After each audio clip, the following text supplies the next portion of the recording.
আসসালামু আলাইকুম এভরিওয়ান, স্বর্ণাজ কিচেনে আপনাদের স্বাগতম। আজকে আমি আপনাদের সাথে শেয়ার করব 1 কাপ ময়দা ও মুগ ডাল দিয়ে অসাধারণ একটা নাস্তার রেসিপি। এটা বিকেলে চায়ের সঙ্গে খেতে দারুণ লাগে। চলুন তাহলে দেখে নিই আজকের রেসিপি। এখানে প্রথমে আমি একটা বাটি নিয়ে নিলাম, সেই সাথে 1-2 কাপ মুগ ডাল নিয়ে নিলাম। এখন বেশ কিছুটা পরিমাণ পানি দিয়ে মুগ ডালগুলোকে আমি 45 মিনিটের মতো ভিজিয়ে রেখেছি। ফিরে আসছি 45 মিনিট পরে। খুব ভালোভাবে এটা ভিজে গিয়েছে, পানি পাল্টে পাল্টে ধুয়ে নিয়েছি। এখন এখানে আমি ব্লেন্ডারে ছোট জারটা নিয়ে নিয়েছি। একটা চামচের সাহায্যে ডালগুলোকে জারের ভিতরে নিয়ে এটাকে ব্লেন্ড করে নেব। সামান্য একটু পানি দিয়ে দিয়েছি। এখন এটাকে ব্লেন্ড করে নেব। ব্লেন্ড করে নেওয়া হয়ে গিয়েছে। এই পর্যায়ে একটা বাটিতে আমি ডালগুলোকে নিয়ে নিলাম। খুব ভালোভাবে এটাকে ব্লেন্ড করে নিয়েছি। সেই সাথে দিয়ে দিলাম 1 কাপ ময়দা, 1 টেবিল চামচ কালো জিরে, দিয়ে দেব স্বাদ মতো লবণ, সেই সাথে দিয়ে দেব হাফ চামচের মতো বেকিং পাউডার। এখন হাত দিয়ে সব উপকরণ একসাথে মিশিয়ে একটা সফট ডো তৈরি করে নেব। এখানে কোনো পানি ব্যবহার করার প্রয়োজন নেই। একদম পারফেক্টভাবেই ডোটা তৈরি করে নেওয়া যায়। উপর থেকে কিছুটা পরিমাণ তেল দিয়ে মেখে রেখে দেব সাইডে 10 থেকে 15 মিনিটের জন্য। এটাকে সাইডে রেস্টে রেখে এখানে আমি একটা ছোট বাটি নিয়ে নিয়েছি। এর মাঝে নিয়ে নেব উঁচু উঁচু করে 1 টেবিল চামচ কর্নফ্লাওয়ার, সেই সাথে দিয়ে দেব বেশ কিছুটা পরিমাণ তেল।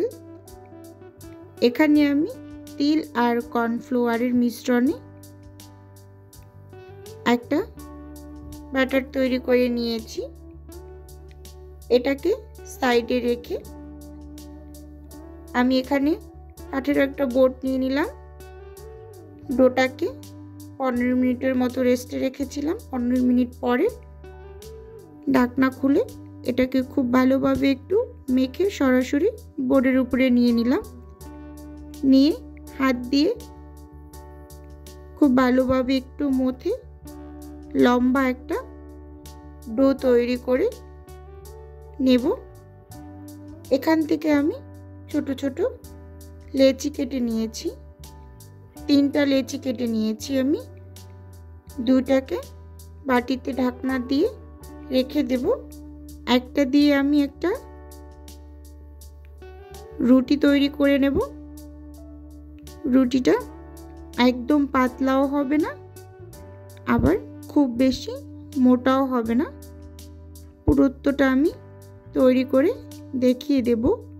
উপর থেকে কিছুটা ময়দা ছিটিয়ে আমি একটা রুটি তৈরি করে নিয়েছি।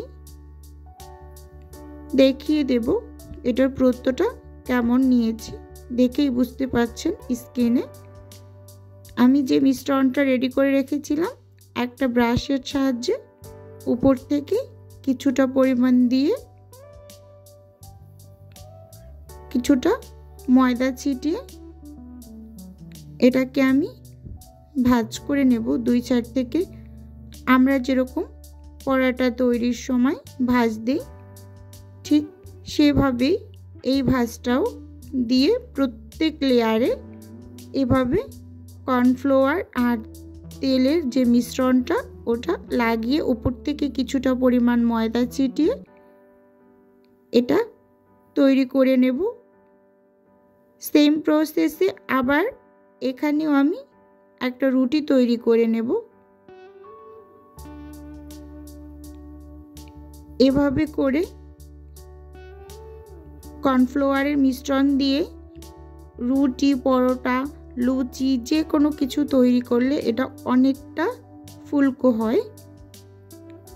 আবারও আমি রুটি তৈরি করে উপর থেকে কিছুটা মিশ্রণ দিয়ে আবারও এভাবে করে ময়দা ছিটিয়ে ছিটিয়ে লম্বা একটা শেপে নিয়ে নিলাম। এখন একটা বেলুনি দিয়ে বেলে একটু পাতলা করে নিয়েছি। একটা চাকুর সাহায্যে এরকম ছোট ছোট করে আমি নাস্তাগুলোকে তৈরি করে নেব। আপনারা যে কোনো শেপে এটা কেটে নিতে পারেন। আমার কাছে সব থেকে এটা ইজি লেগেছে, তাই এভাবে করে আমি খুব চটজলদি তৈরি করে নিয়েছি। এভাবে করে সবগুলো নাস্তাই তৈরি করে নিয়েছি। এখন এগুলোকে ভেজে নেব। প্যানে পর্যাপ্ত সয়াবিন তেল গরম করে ভেজে নেব মিডিয়াম টু লো হিটে। ভিডিওর এই পর্যায়ে এসে ভিউয়ার্স আপু এবং ভাইয়াদের উদ্দেশ্যে একটাই অনুরোধ, প্লিজ ভিডিওটা না টেনে সম্পূর্ণটা দেখার অনুরোধ রইল। ভিডিওর কোনো অংশ যদি ভালো লেগে যায় তাহলে প্লিজ চ্যানেলটি সাবস্ক্রাইব করে আমার পাশে থেকে যাওয়ার অনুরোধ রইল। আর হ্যাঁ, অবশ্যই ভিডিওর শুরুতে একটা লাইক দিয়ে ভিডিওটা কন্টিনিউ করুন। আপনার একটা লাইক আমাকে অনেকটা দূর নিয়ে যেতে সাহায্য করে। এখন নাস্তাগুলো ভেজে তুলে নিয়েছি। দেখুন এটা দেখতে কতটা সুন্দর হয়েছে এবং খেতে মাশাআল্লাহ খুবই ভালো হয়েছিল এবং চায়ের সাথে খুবই ভালো লাগে। খুবই মুচমুচে হয় এই নাস্তাটা। আপনারা অবশ্যই তৈরি করে দেখবেন। আজকের ভিডিও এ পর্যন্তই। আল্লাহ হাফেজ।